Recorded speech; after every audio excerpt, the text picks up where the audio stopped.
Ertu á leið heim úr vinnu? Stilltu á FM 89,1.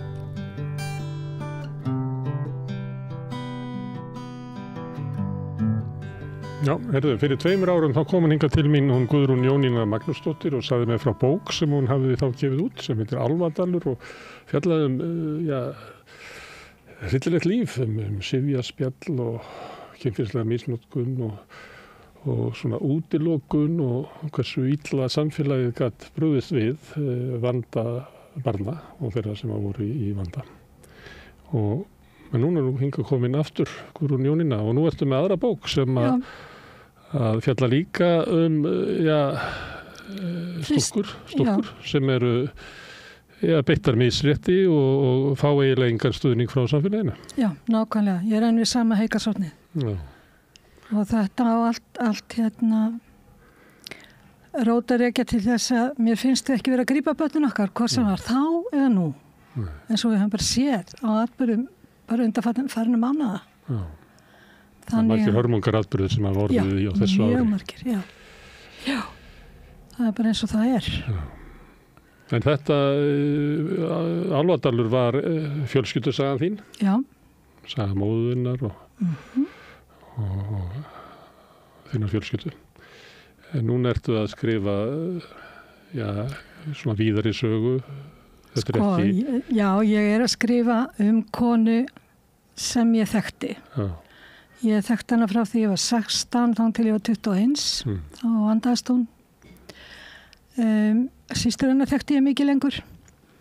En það er svona að tillitssemi við afkomendur og ýmsa aðra sem að ég hef ekki rétt nefn á aðalsöguhetjum. Og það var það líka hina stúlkurnar sem voru að Kleppjárnsreykjum. Þær voru 14, voru þarna í ár og það bara, ég skal eiginlega bara lesa fyrir því skýringuna á þessu. Ég held að það sé sniðast. Akkur þú valdir að hafa ekki... Ég valdi að hafa ekki nöfn og rétt.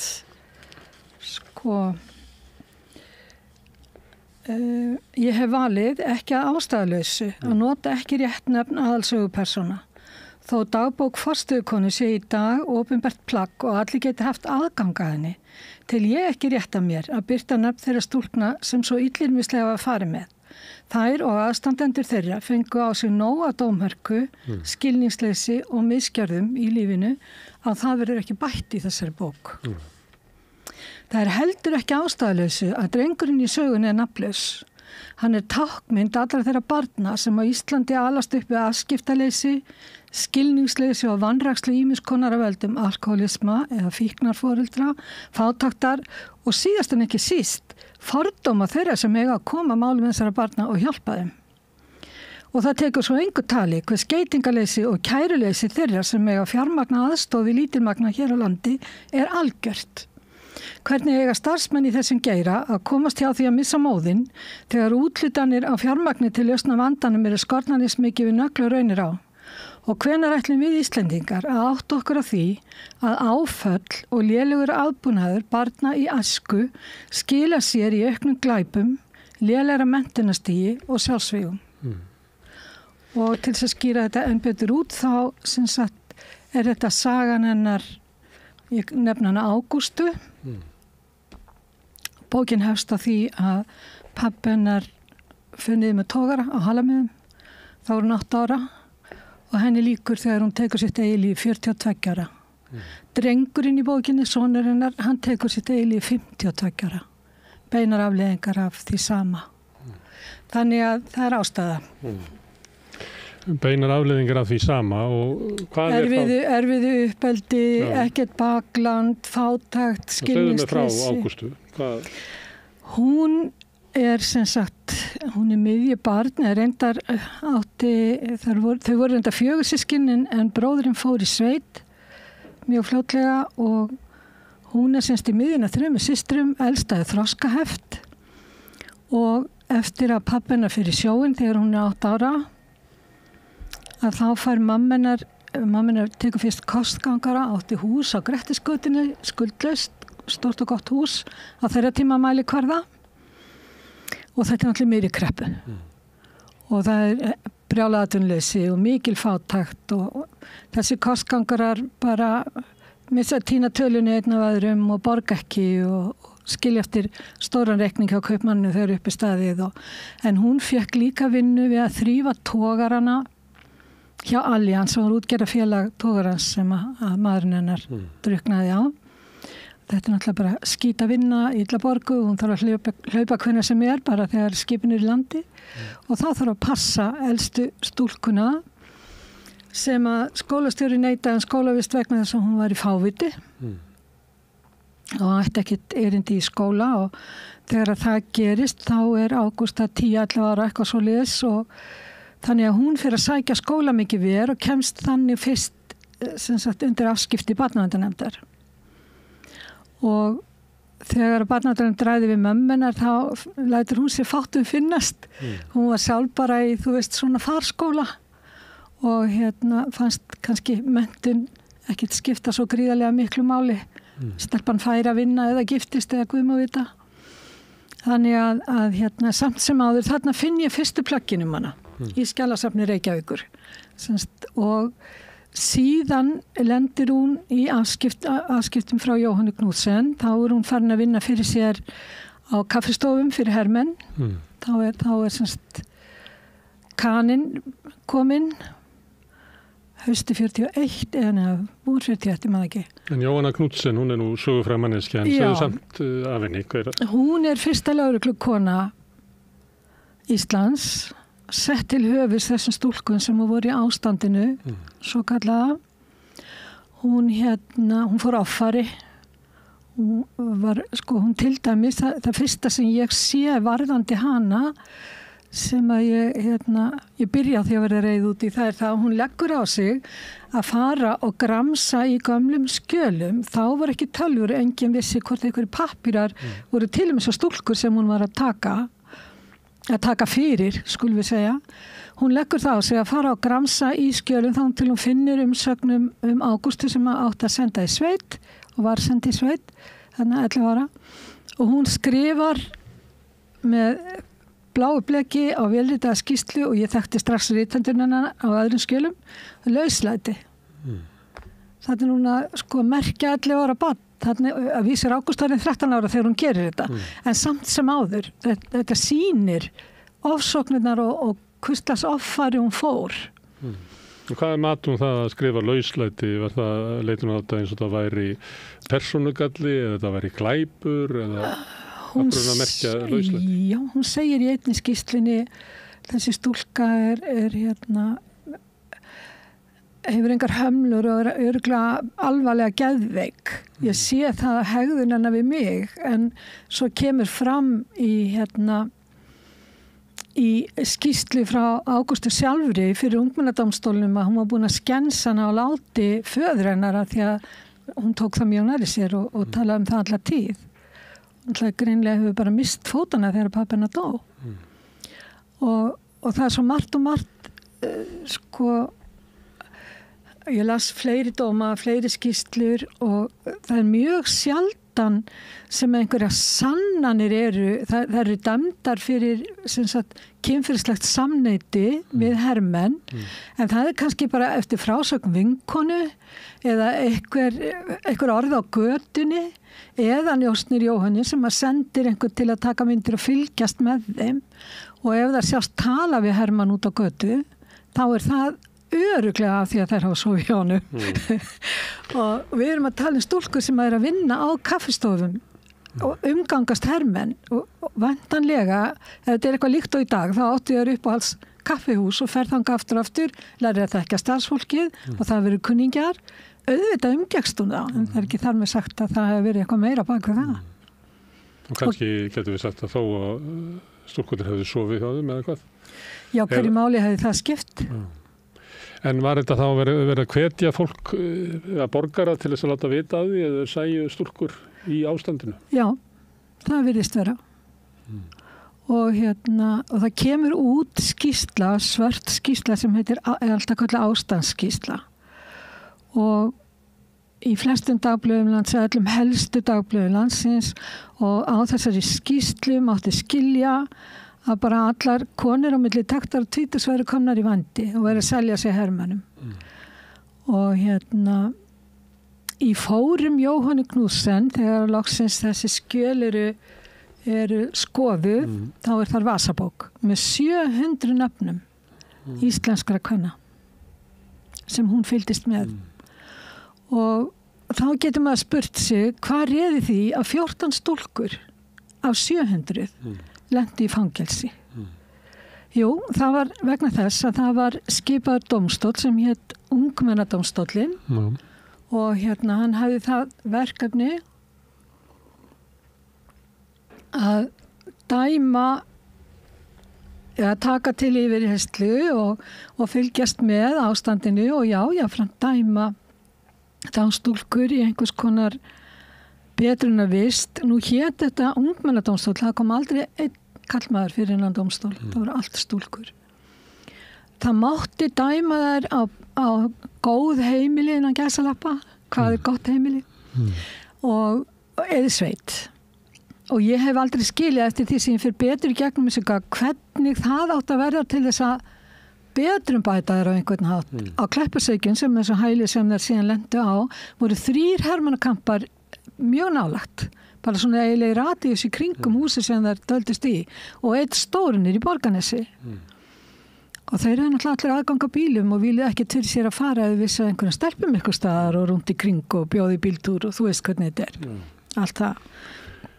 En En Kleppjárnsreykir voru eins og fangelsi og svo voru einhverjar sendar í sveit og kannski var það byggt á þeirri trú sem var nú svolítið ríkjandi á þessu tíma að það væri gott mannlíf í sveitum en illt í sollurum á mölinni. Ef við skoðum þetta aðeins betur, það eru 110.000 íbúar á Íslandi þegar Bandaríkjamenn ganga á land. Þar að veru það bil 50.000 á Stór-Reykjavíkursvæðinu. En þegar mest var, þá eru hermennirnir nær 50.000.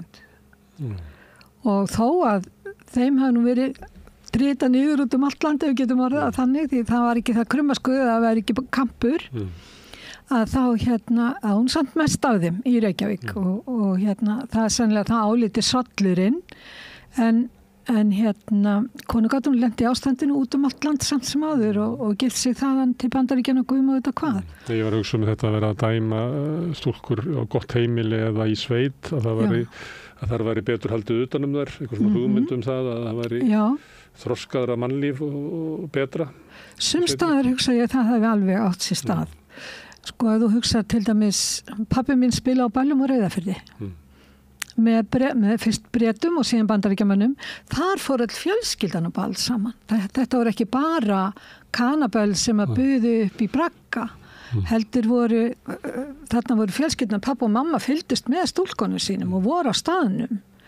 Þar var semst fámenni það mikið meira að til þess að vera hægt að halda ball, það voru væntanlega fleiri heldur en bara þessir hermenn sem voru á svæðinu. En í Reykjavík þá voru þeim smalað upp í rútu þessum stúlkum og keyrt á einhverja ákveðna staði jafnvel út fyrir bæinn. Og þannig að það hefur verið mikið erfiðara. Og svo náttúrulega stúlkur, það litið á þær eru að vinna fyrir sér 14 ára og jafnvel fyrir eins og mín dama gerði. Og þar með það taldar fullorðnar, það er ekkert að fylgjast með þeirra ferðum lánættið eða kvöldin eða hvað. En það sem að stingur mig mest af öllu, það er tvískinningurinn og hræstnin. Vegna þess að það eru íslenski leigubílstjórar að keyra þessar stúlkur út alla trissur. Ég las skýrslur þar sem það var farið með þær á böll á Þingvöllum, það var verið að rúnda með þær mikið í kringum Vífilstaði og svona einhverja fáforna staði. Einn leigubílstjóri, hann var dreginn fyrir dómalátin gefa skýrslu og hann talaði einhverja stúlkuna sem að hún hefði hagað sér mjög fleðilega og vingsast utan í hermunum.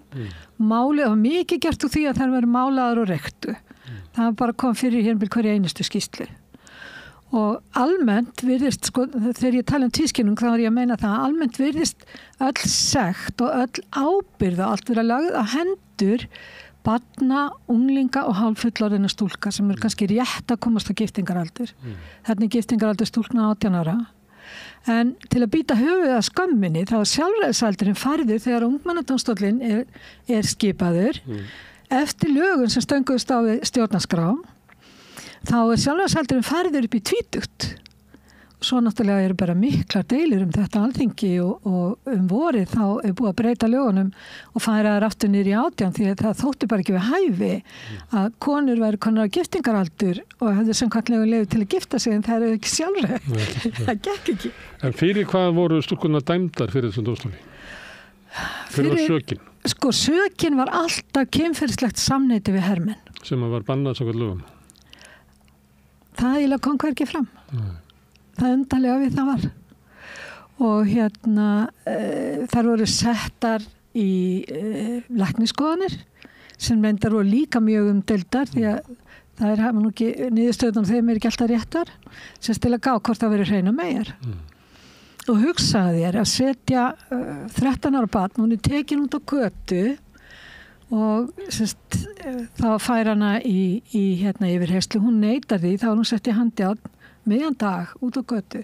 Mammina fær ekki að vita af henni fyrir daginn eftir þá búið að fara með hana í Ánanest í sem var svona eins konar upptökuheimili, millibílsheimili áður en þær fóru, þegar voru búið að dæma þær þá voru þær svo sendar vítt og breitt. Og hugsaði þér að vera 13 ára, vera sett í handjárn og síðan dregin fyrir dóm þar sem eru 3 stúdentskallmenn og svo ertu tekið nauður og farið með því í læknisskoðun og þú veist valla út af hverju verið að skoða þig, skilurðu, eða hvað það á að fyrirstilla og það er bara svo margt ljótt í þessu, sko valdamismunurinn og kynja misréttið er svo mikið og eftir því sem að ég las meira þessi reiðari varð ég. Ég fannst þetta bara, það var farið því líka affari. En hún var dæmd? Hún var dæmd. Og hvað var gert við hana þá? Hún er dæmd til vistar, já, það er, ég verði að segja það, það er nefnilega svo ljótt líka. Það er kveðið á það í reglum dómin að alvarlegsta refsing skuli vera fangelsisvist á Kleppjárnsreykjum þegar kölluðu þetta vinnuhæli, unglingafangilsi og alls konar nöfn og það festist ekkit eitt. En þetta er sem sagt gamli læknisbústaðurinn á Kleppjárnsreykjum sem er dubbaður upp í þetta stórt hús á 3 hæðum og glæsilegt hús, kynda heit vatni og þessu er startað þarna haust 42 með 2 starfskonur. Og hún, Ágústa mín og vinkona hennar besta vinkona hennar sem að ber vitni í dóminum og er eiginlega fyrir sinn vitnisburð dæmd líka fyrir sömu sök. Það er fara saman, það eru fyrstar þarna inn, 13 og 14 ára. Í lögunum segir þær verið að vera orðna 14. En nei, það var byrjað þegar brjóta lög á Ágústu, hún var 13. Önnur stúlka 13 ára var líka dæmd þarna inn vorið 43 en hún hefur verið þarna sennilega 2-3 mánuði, hvað svo leiðis. Því að svo fyrirværi laust, þá er hæli lagt niður og í svo mikilli skyndingu að forstöðumaðurinn hefði viku til að koma sér konu og barni og búslóð allir saman í burtu. Því þá hefur þetta verið orðið svo mikill skammablettur á þeim, þeir eru ekki séð sér annað fært en að loka þessu. Og þar með eru allir dómar ólöglegir en nú er ég búin að fara alveg að stóra hring. Því að það sem að ljótast í þessu reglurna káðu á það að fangelsisvistin væri þyngsta refsing. En henni lyft að velja. Þegar dómurinn fellur þá er henni og móðurinn að lyft að velja hvort hún fer í sveit eða hvort hún fer í fangelsi, hvort hún velur sjálf þyngstu refsingu. Og það er búið að ræða það og rætt mikið inn á þingi hvaða áhrif þetta hefði á líf þessar stúlkna að vera dæmdar á þennan stað, teknar svona harkalega út úr þessum stóra hóp sem var að stunda samneyti við hermenn. Og hún hefur ekki haft hugmyndum og sjálfsagt mamman er ekki heldur átt að segja á afleiðingunum. Af því að sko dómharka og skilningsleysi, þú getur ímyndaðir í svona litlu samfélagi. Þetta lifiði mikið lengur heldur en hersetan. En valdi hún sérst að fara á Kleppjárnsreykjum? Hún valdi að fara á Kleppjárnsreykjum. Þú segir að það hefur verið rætt þetta á þingi. Var einhver andstaða við þetta? Já, það var andstaða. Hvað kom hún? Já, það voru margir þingmenn á móti sem var til þess síðan að ungmennadómstóllinn var dæmdur ólöglegur og þetta lagt niður og lögin gerð ómerk. En hvað var hún hún fer á Kleppjárnsreykji og hvað Hvernig ævinnar eftir það? Ekki aðeins að taka ævinnar með hún að Kleppjárnsreykjum. Hún klárar fullnaðarpróf sem hún var ekki búin með því að hún hefði mætt illa í skóla. Klárar það með ágætum og hún lærir hellingarna, matagerð, þrif og annað, ekki það að hún hafi ekki lært helling áður því að hún vann alltaf. En að mörguleyti var þessi dvöl henni persónulega mjög til góðs. Hún og vinkonunnar kynnast svo bræðrum sem unnu þarna í gróðurhúsi. Og þær enda með því seinna á ævinni að giftast þessum bræðrum. Þannig að, og þær eiginlega uppgötva eftir að þær fara þarna út að þær eru óhuldar ef þær eru með íslenskum strákum. Það skiptir sér enginn á þeim. Þær máttu fara upp í bíl með þeim, þær hefði alveg mátt sofa hjá þeim, það var enginn að pæli því. Þú veist, það var ekki glæpur. Að íslenskir strákar og stelpur svæfu saman og íslenskar stúlkur og íslenskir menn. Já. Þannig að tvískinningurinn og restin í þessu bara reyði ekki veintemming. Hún þannig náttúrulega með alls konar, þar voru ekki neinir englar, margar þessar stúlkur. Það brutust inn og það brutust út og það brut allt og brömluðu.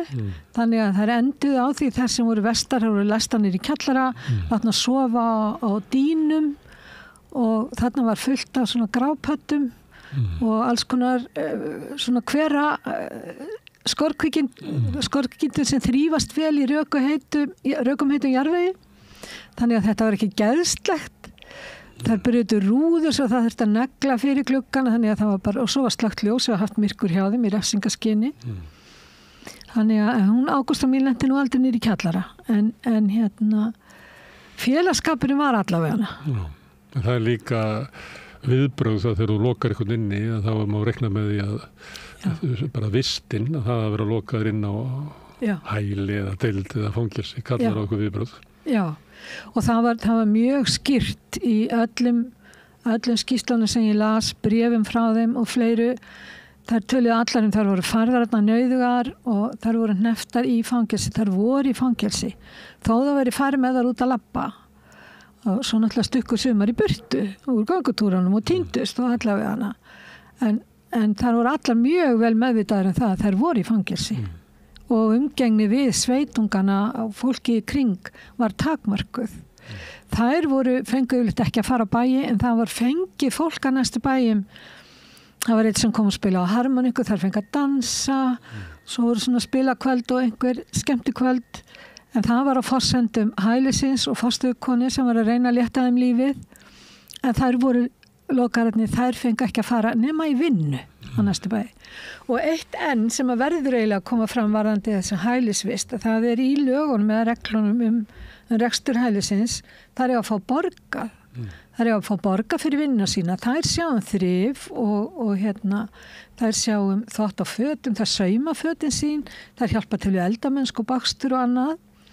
Fyrir þetta eiga að fá laun, helmingin eiga að fá sem vasapeninga og afgangin þegar þær fara.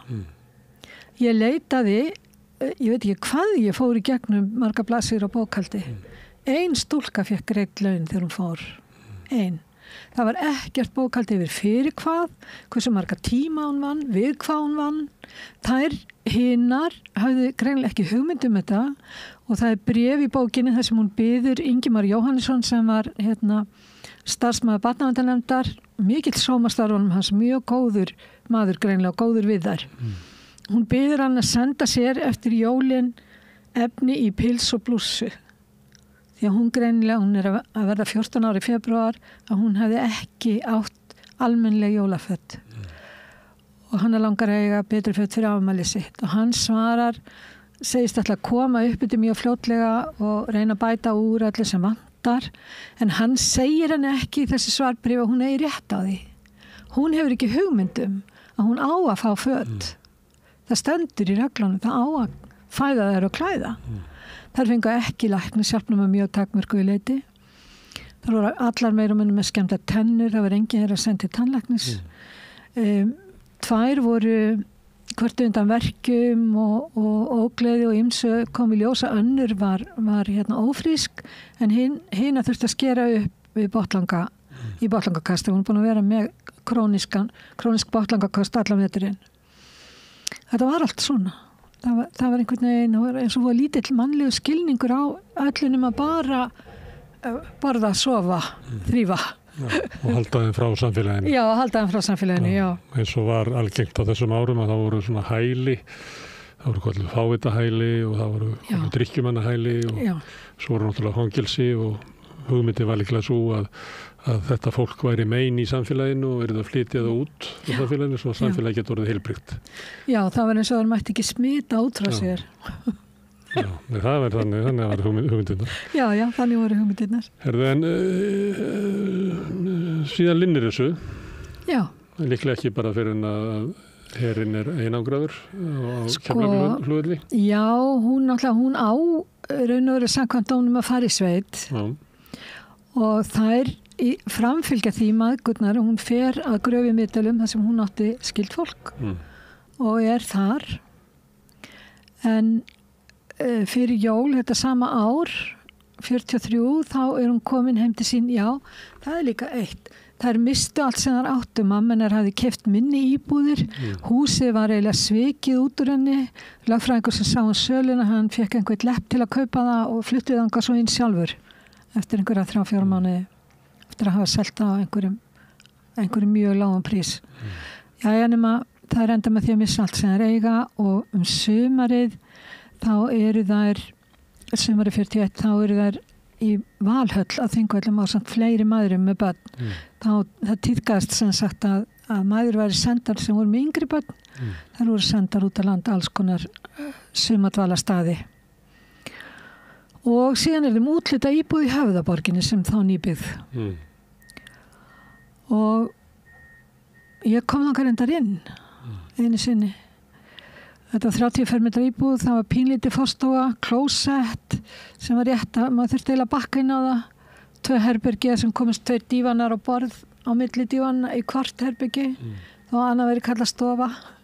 Pínlítið eldhús, kynnt með kolaofni, einfalt gler. Og nafnið á bókinni, Rokið í stofinni. Það kemur til að því sem að elsta systirinn segir, það kemur sér skemmtilega norðanátt af Esjunni, sem allir Reykvíkingar þekk, ísköld. Og gardínurnar standa bara þvert inn á gólf og hún kallar mamma, það er rok í stofinni. Og þær myndust þess að oft og svona hlóðu svolítið að þessu, en þetta var samt svona sárt. Þetta var svona ljúfsárt. Þetta voru bráðabirgðahús sem byggð á staurum. Héldu ekki í veðri og vindi. Hvorki veðri að vindi. Fúnuðu mikið og var vont loftin í þessu og saggi og gólfin hérna urðu fiskinn og Byggt á staurum í mýri. Já, þetta var viðbjór. Og en svo er tvíþætt meining með þessu nafni því það var aldrei logn í lífinu hennar. Það var alltaf rok í stofunni. Þannig var það. En þú kynntist henni, þú sagðist að það kynntist henni milli, þegar þú var 16 eða 21 eða hún? Ég var 16. Já. Hún var 42 og hún dó 71. Já. Og þá bjó hún út á landi. Hún bjóð þar þegar hún dó. En sagði hún þér þessa sögu þá? Eða? Hún sagði mér undan ofan af. Hún átti erfitt með að tala um þetta og það var helst ef hún datt í það að þá heyrði maður beskjuna og biturina sem bjó undir. En var það að tala um að hefði verið farið illa með sig? Ekki, nei. Hún ræddi mikið meira framkomuna við sig eftir að hún kom í bæinn aftur og hún fór að fara út að skemmta sér með sínum mönnum og hún var tvígift. Og þá fekk hún ekki frið fyrir einhverjum svona, þú veist, slordóna Íslendingum sem töldu að hún væri bara til í allt. Af því að umræðan þessar stúlkur var þannig. Og þetta var bara, hún átti mjög erfitt líf. Hún var liðagiktarsjúklingur og með líka geðhvarfasýki og henni að glíma við það, þessa 2 erfiðu sjúkdóma var bara, hún tapaði þeirri glímu og hún tók sitt eigið líf 42 ára og samskiptanu við Karl Strand sem var yfirmaður á geðdeild Borgarsjúkrahússins voru mjög sérstök og ég kem svolítið inn á það. Þær sögðu mér báðar frá því systur lentu báðar í því að þær sátu hjá hann tímunum saman ár eftir ár og hann sagði ekki orð, þær átt að tjá sig en hann spurði ekki einu sinni en hann var óspara lyf nóg til að því og hann sendir hana með 3 mánaða skammta glæni í lyfjum sem engin reynsla var komin á og hún tekur öll þegar hún fer á endanum. Þannig að sá maður á ekki upp á pallborðið hjá mér. En já. En þú sagðir að sonurinn hefði líka fyrirfærið sér. Já, hann gerði það. Trúir þú að svona áföll og erfiðleikar að þetta gangi á milli kynslóða, afleiðingarnar? Afleiðingarnar, já. Það setur mark sitt á fólk hvernig þú ert alin upp og við hvaða aðstæður. Og það sagði einhver tíma við hann að hann gengi með púðutinn í maganum. Ég held að það hafi verið mjög rétt lýsing. Og og þess vegna hugsa ég svo oft sko, þó þetta hafi gerst þá eru bara sömu atburðir að gerast í dag. Og við erum enn ekki að grípa börnin okkar, við erum enn ekki að gera eitthvað sem gagnast. Meiri hluti fanga, litlar henni ADHD. Og drengurinn umræddi var það örugglega og hún sennilega líka en á hverju erum við þá alltaf við sama heygarshorni, á hverju erum við alltaf að reyna það sama sem að bara greinilega gagnar alls ekki og eftir því sem okkur fjölgar og fleiri eru með ADHD að því það sannanlega erfanlegt að þá spyr ég mig erum við ekki bara að gera eitthvað alveg kolvitlaust, þurfum við ekki bara alvarlega að stokka þetta upp þess vegna þessar bækur mínar. Þarna gripið þess ráðs að taka börn sem óæskileg og bara fjarlæga þau. Já. Þú vísar síðan til þess að vera að gefa fólki líf og það önnur leið sem gerð. Það vantar svo sem ekki að það eru fleiri börn með greiningar við ræðum að börnunum okkar líði illa. En hvað finnst þér að ættum að vera að gera sem við erum ekki að gera? Ég vildi að ég hefði svarið því. Sko, það er eitt náttúrulega alveg dagljóst ef að börnum fyrir að ganga illa í námi og ADHD börnum fyrir oft lesblind, þeir fyrir oft að ganga illa 10, 11, 12 ára strákar oft rífa sig upp á þeim aldrei og fara að læra á krafti og fá metnað og þú veist hvernig þetta er en ef þeir hafa ekki getuna, ef þeir eru lesblindir eða eitthvað annað athyglisbrestur eitthvað háir þeim, þá kemur það strax í ljós og ábyggilega fyrr heldur en 10, 11 ára. Þegar ég var að alast upp, þá var allir skildaður út í frímínútur eftir hverja 40 mínútna kennslustund. Þannig að þá fengu krakkarnir strax hreyfingu. Nú er það ekki. Það er búið að taka það af. Þá voru verklegir tímar. Þeir voru að læra smíði, þeir voru að læra alls konar annað heldur en þessi strákar. Og við sjáum það bara, ef við lítum tilbaka, það voru mjög gjarnan mikið fleiri strákar í því sem kallað var verri bekkirnir. Allavega í mínum skóla. En það voru strákar sem eru bara góður og gegnir menn. Þeir fóru á sjóin, þeir eru smiðir, bifvélavirkjar, rafvirkjar, allt mögulegt. Og gengdu bara góðu hlutverki í samfélaginu. En núna er einhvern veginn eftir að lögða aðaláhersla á bóklegt nám og hinn bara hend út í buskan af því að það er svo mikið dýrara heldur en að prenta bækur og eða stefnan einhvern veginn svo. Þá tínast þessi drengir. Og stúlkur sem það eru vissulega líka. Það hafi minna rúm fyrir svona börn í samfélaginu í dag. Og mikið minni viðurkenning. Þeir fá ekki lengur gott hjá þér. Vel gert, þú veist. Þessi strákar voru vissulega sendir í sveit og stóðu sér þar frábærlega. Og að beita á sjó og allt hvað voru jafnvel konur og togara 15 ára gamlir. En í dag er það ekki, þeir eru sviftir þessum tækifærum, krakkar í Reykjavík fá ekki að vinna úti nema þessi orðin 18 ára og hvað? Og þú flasnar upp eftir 10. bekk, hvað á að gera við þig? Þú mæli göturnar.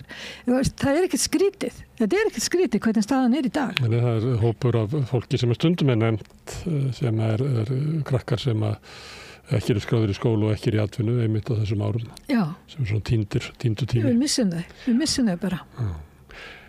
Þú talar stráka en þessi bók fjallar náttúrulega hérna svona fordóma og dóma á stúlkur. Fyrir að vera konur, fyrir að vera stúlkur. Fyrir að vera ástfagnar manni sem ekki alveg af hérna, sama þjóðerni og það. Já. Og það bara tilvist þeirra einhvern veginn ógn eða röskun á samfélaginu. Já. Ástin hættuleg. Ástin hættuleg. Já, maður tala nú ekki kynlíf, það bara stór hættuleg. Nema með hvítum heilbrigðum Íslendingum innan gæsalappa. Já. Herðu, en þú byggir þetta á dómum og ýmsu, en meðal annars á dagbókum. Dagbókum forstöðukonu. Allt þetta ár sem að Hæli var rekið og ég byrti náttúrulega ekki alla bókanir en ansi margar af því að það svo skemmtileg saga í þeim. Þetta heilmikil fróðleikur hvernig bara eins og hvað það að gera. Það til dæmis að sauma sér bindispelti og bindi. Þarna fást ekki eins og dömubindi út í búð og svo margt svona sem að bara fólk veit ekki í dag.